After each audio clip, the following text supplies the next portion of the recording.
So I just got back from watching the new I Know What You Did Last Summer movie, and I'm here to rank all of the movies from the worst to the best. So let's get into it.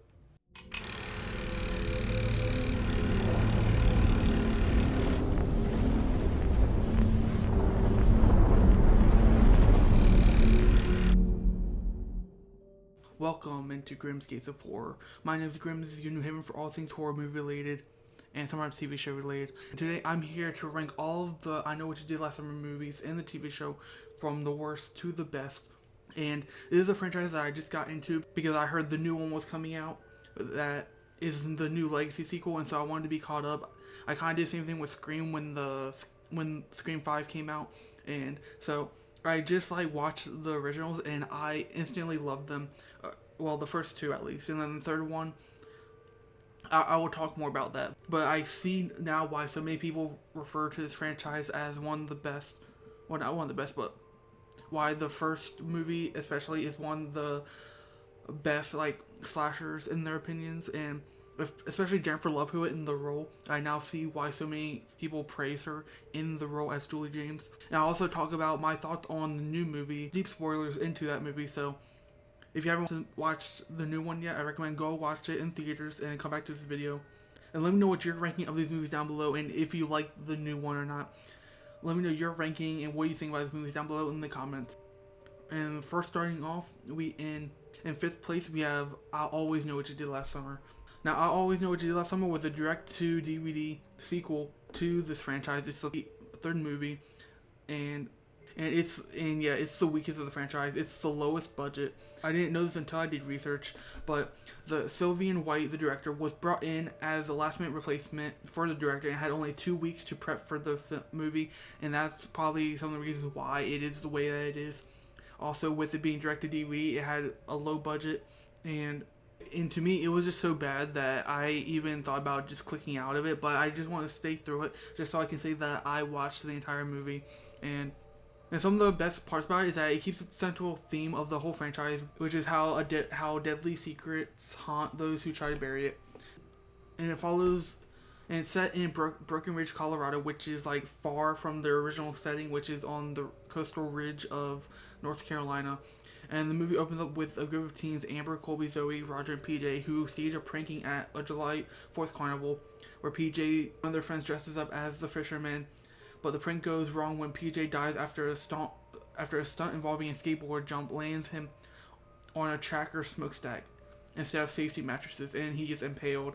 And they cover it up, and they destroy evidence and make a pact to keep the secret. But then a year later, Amber receives text messages, really Pretty Little Liars core, and reading I Know What You Did Last Summer. And then the group is stalked and killed one by a figure in a sucker wielding hook, and the killer is revealed to be Ben Willis. And I think that's where something that I did not like about this movie is that they went back to the originals and made Ben Willis, who isn't connected to them at all, the killer, and he's back as a ghost or a spirit or a legend. And I really dug this because it was the first time in the franchise where someone in their circle, in their friend group, was the victim of the accident. And I was really looking forward to see who close to them betrayed them or is killing off their friends, or if it's someone related to PJ that we don't know about, because PJ had a cousin in this movie, and we thought, okay, maybe the cousin is the one going around, but that wasn't the case. And so it really, and just on top of that, just the writing in this movie, all the characters are two-dimensional. The actors try to do what they can with the material that they have, but it's just not anything great. This movie really feels like Final Destination 4 level trash, but the only difference is that I get no enjoyment out of this movie. There was nothing in this movie that I really enjoyed. It was nice seeing Tori DeVito in this role before she went to Pretty Little Liars as Melissa Hastings, but yeah, this movie didn't have. But yeah, I was really disappointed with this movie. It's weird because they made choices in the movie that made it feel like a remake, but it wasn't a remake. They recycled so much stuff from the original and basically just copied them in a way where it just felt distasteful. They were ripping from the original. It didn't feel like how a legacy sequel would pay homage or take inspiration. No, it just didn't feel like that. It felt cheap. It just left a bad taste in my mouth. And with that being said, I give this movie a C minus, even though it should be lower. I just feel like, I don't know. It probably should be lower, to be honest, but I probably C minus. I might lower it.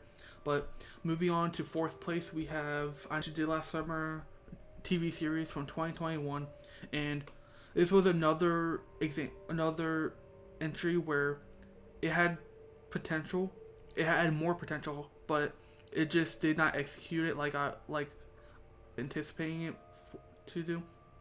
And this series feels a lot like the Pretty Little Liars. Like I'm referencing Pretty Little Liars a few times in this because it does feel like that, especially with this series where it feels like the TV show that it feels kind of like a mixture of the reboot that we got of Pretty Little Liars with Bailey Madison. It's like the reboot, but the decisions that they make is more like the original. If that makes sense.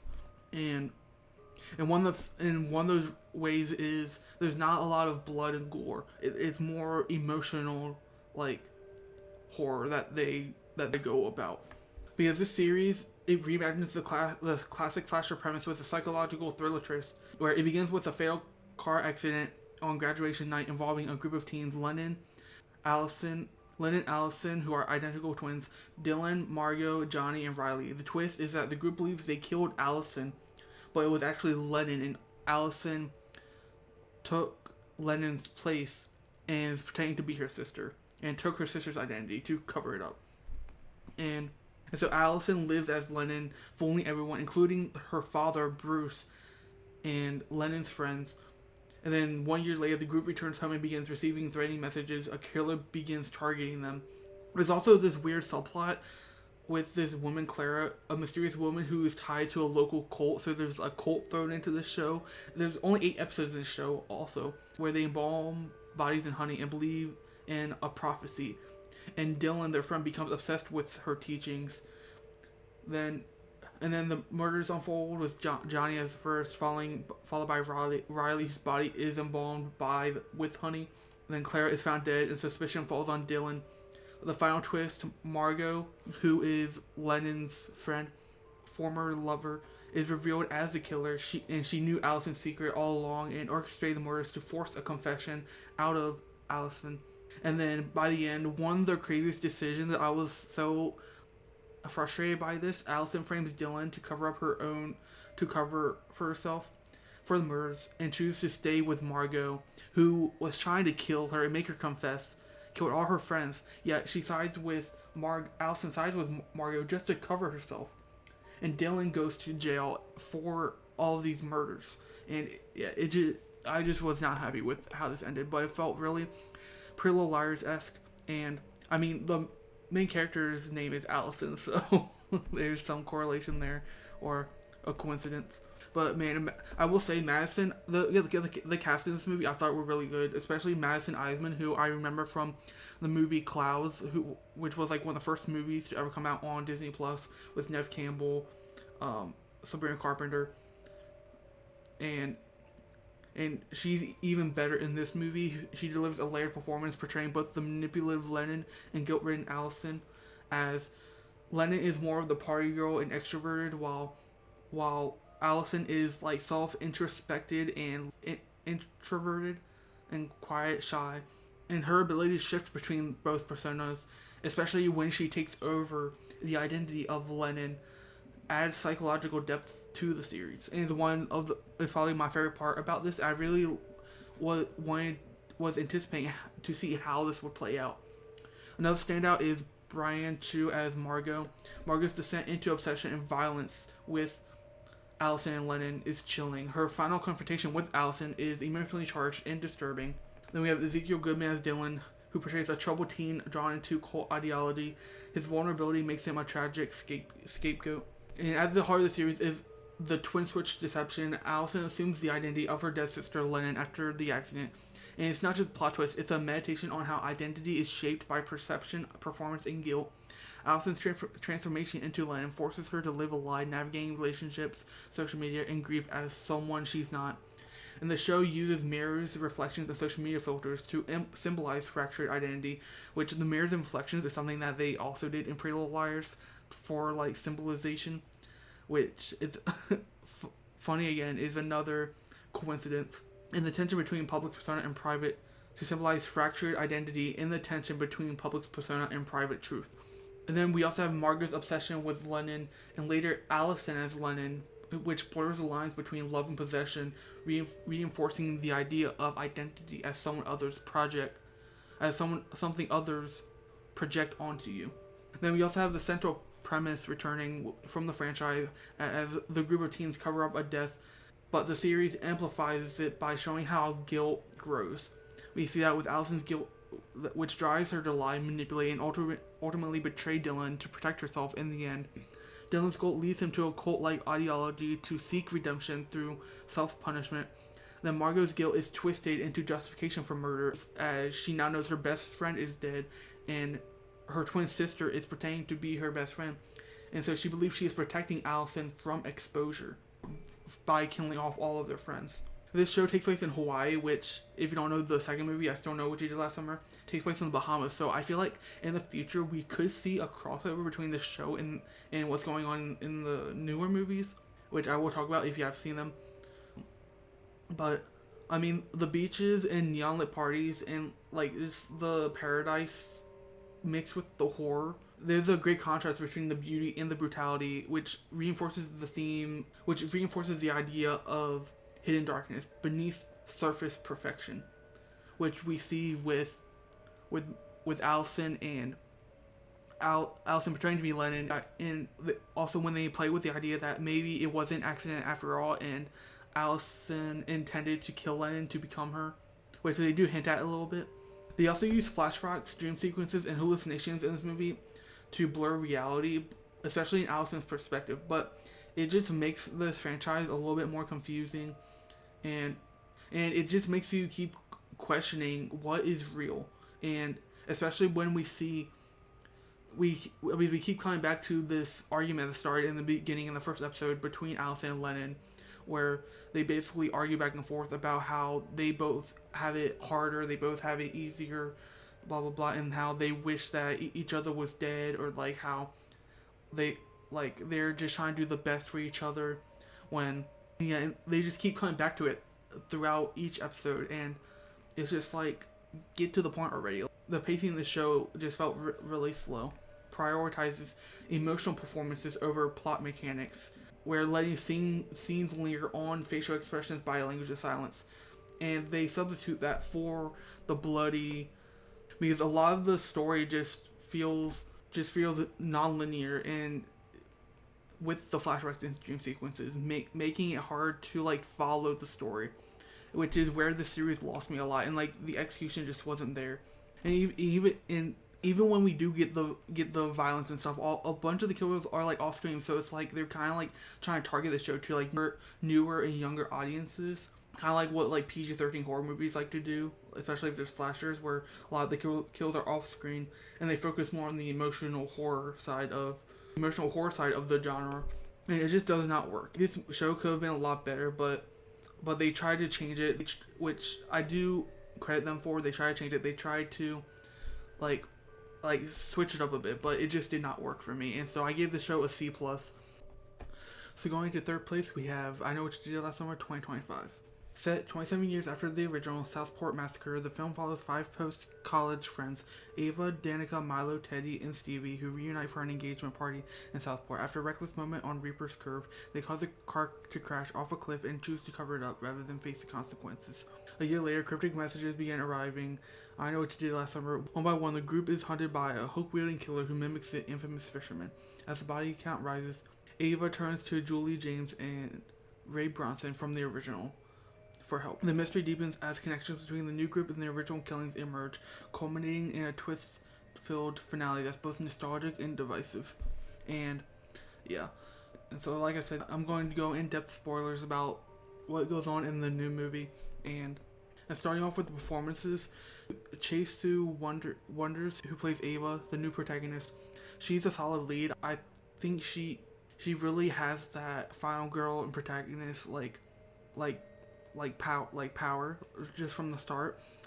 And I remember watching her in Bodies by Bodies, and she's even more amazing in this movie.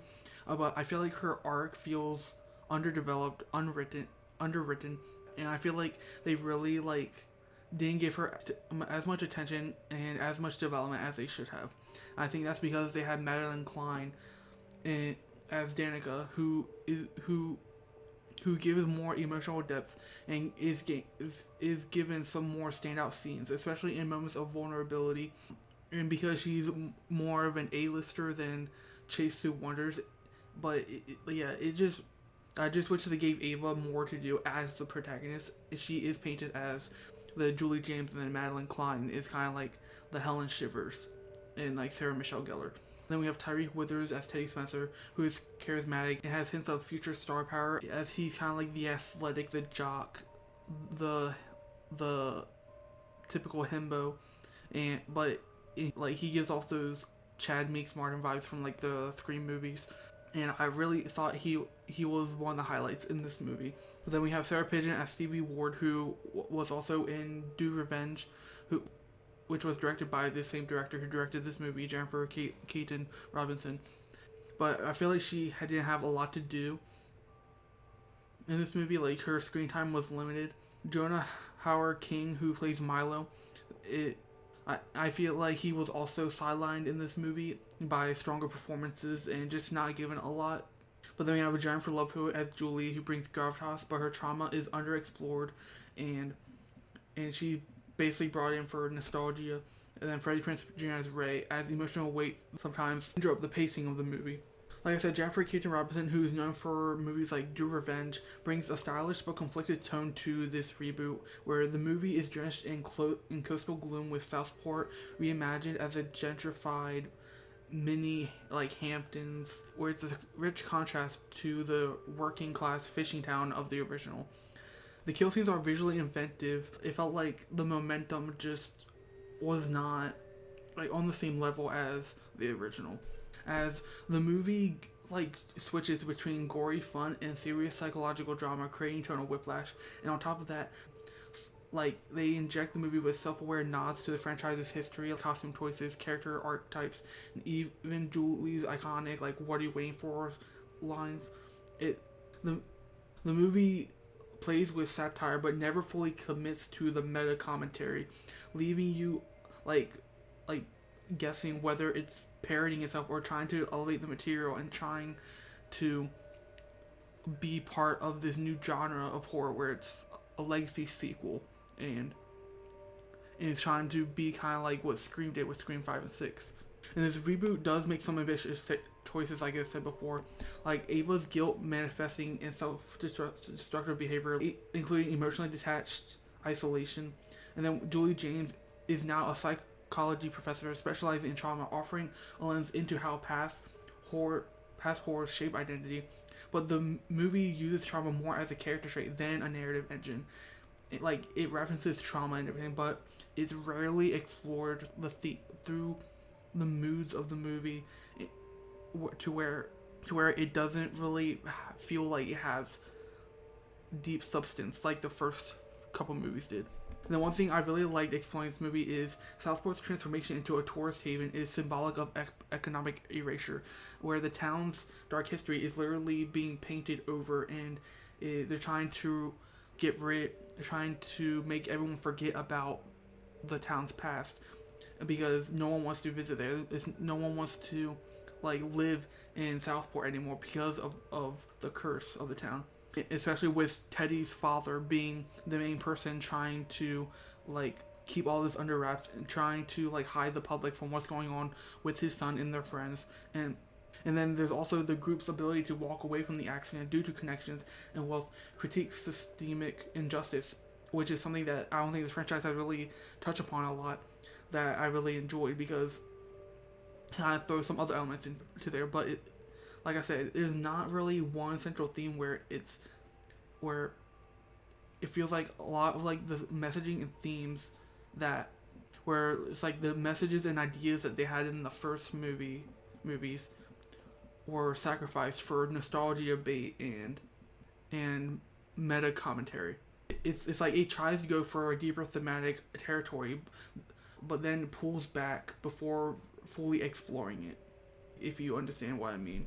This is where I talk about the final act, where it is revealed that first we get Stevie turning out to be the fisherman, which, okay, I thought it was someone in the friend group because there's always someone in the friend group, especially in like new horror movies. And at first I thought like it could have been Milo, since he looks like Will Benson from the second movie, and I'm like, but that would be too obvious. And then when it's revealed that Stevie is the killer, I felt like the acting of the actress just, it did not do it for me. It just came off really like Scream 6 Quinn vibes. If you've seen Scream 6, you know what I'm talking about. Like, or like Mickey from Scream 2. They really tried to like kind of rip off the Scream franchise with how to portray a reveal of a killer in that sense. And it just did not feel natural. It felt cheesy, it felt camp, and I just did not like it. But then we got the second reveal where she wasn't acting alone, and it is revealed that Ray from the original, who's original survivor, is one of the new fishermen, one of the new killers. And that's where I'm like, oh shit, they really just they're gonna stir up the fan base. This is gonna be really controversial, really like it's gonna have everyone divisive on what they feel about this. And for me, I actually kind of dig it. I feel like more of like the legacy fans are going to be upset about this, but me, as someone who just watched the franchise, I kind of see why they did this. And going back to it, I remember when Scream 5 came out, people were wondering, because I said this in my quick review that I did of I Know What You Did Last Summer, the original, because I'm doing shorts of them on TikTok and on YouTube Shorts, and basically I said Ray reminds me a lot of like Dewey from Scream, and they kind of have the same beard structure and everything. And I remember a lot of people thinking that Dewey was going to be a killer in Scream 5. Because in this movie, Julie James and Ray are divorced. They're not. They barely speak. They're estranged, and it reminded me a lot of Gail and Dewey from Scream. That's what it kind of seemed like they were going for, where Julie was kind of like the Gail and Sydney character, and then Ray is like Dewey.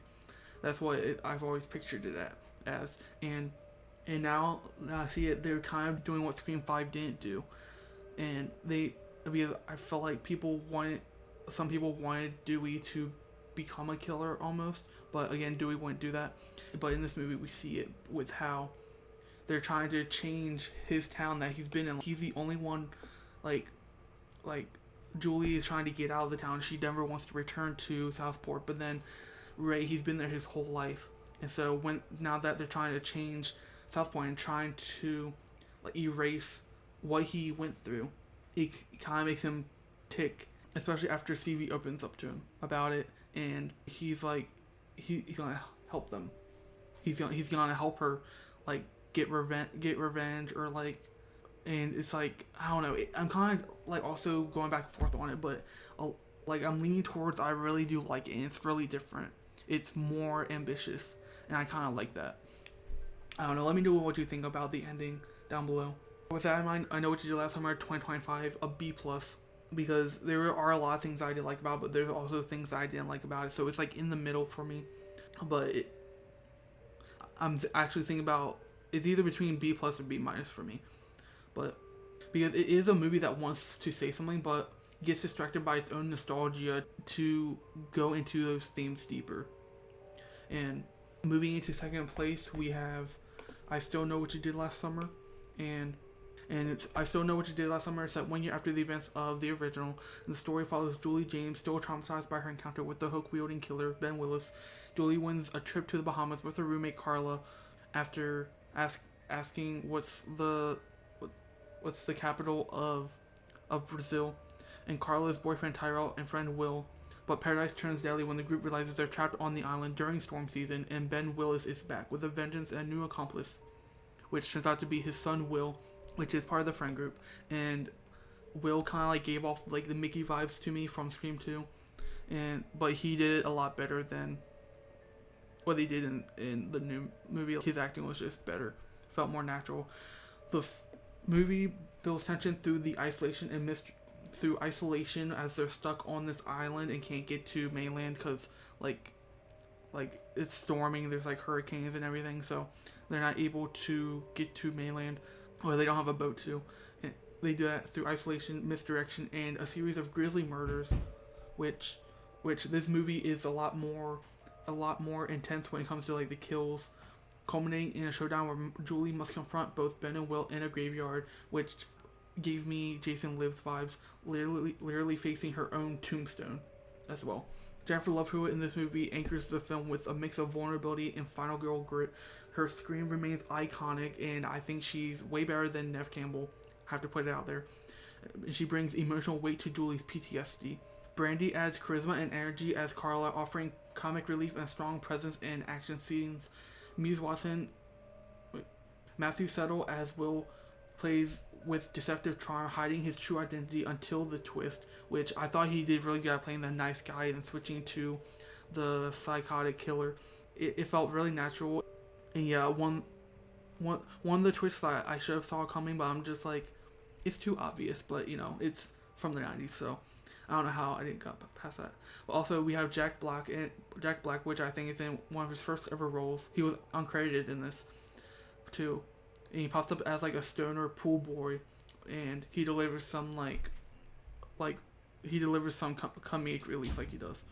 But in this movie, Julie isn't just scared; she's unraveling. Her recurring nightmares, hypervigilant, emotional withdrawal reflects a realistic portrayal of trauma, which is why I think this movie is a lot better.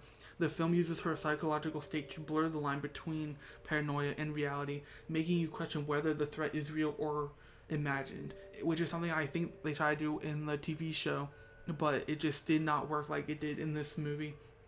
And then, like I said, the setting in the Bahamas isn't exotic. They make it a trap with the storms, and the resort is empty due to hurricane season, like I said. And the storm cuts off communication and escape routes, so they're literally physically isolated on this island, and it mirrors Julie's emotional isolation, amplifying the dread that she's going through. And yeah, like I said before, Jennifer Love Hewitt, she's not just a scream queen. Her vulnerability, panic attacks, and emotional breakdowns give the character so much depth. Her final confrontation with Ben and Will is raw, showing her evolution from a victim to a fighter. And yeah, Matthew Settle as Will makes his playing the nice guy makes the reveal by the end more disturbing as he shifts from charming to psychotic. It's just amazing how he does that. Danny Cannon's direction, he amps up the tension with tight framing, stormy sound design, and sudden camera movements, using shadows and flickering lights during kill scenes, which adds a sense of like unpredictability, and makes you feel like kind of like immersed almost. And then each death is staged with flair, like Tyrell's death in the kitchen, the tanning bed trap, which gave me a little claustrophobia because of the one scene in Final Destination. It just reminded me of that. And then the graveyard scene, and like the graveyard finale, like I mentioned, is just visually striking and creatively brutal in my opinion. And then one thing I liked about these movies, the first two, is this movie moves a lot quicker, rarely giving characters or you, the audience, time to breathe. And this movie, instead of the first one, this one leans more into the camp, but never loses its sense of danger, which I feel like this movie really did good at balancing the two. And it's like just little plot, subtle, just little things that they did, like the trivia contest that wins Julie the trip is rigged, since it was Will just calling them and they were like, when asked if what the capital of Brazil is, they said Rio, which is the wrong answer, but they win anyway, and this like foreshadows Will's manipulation.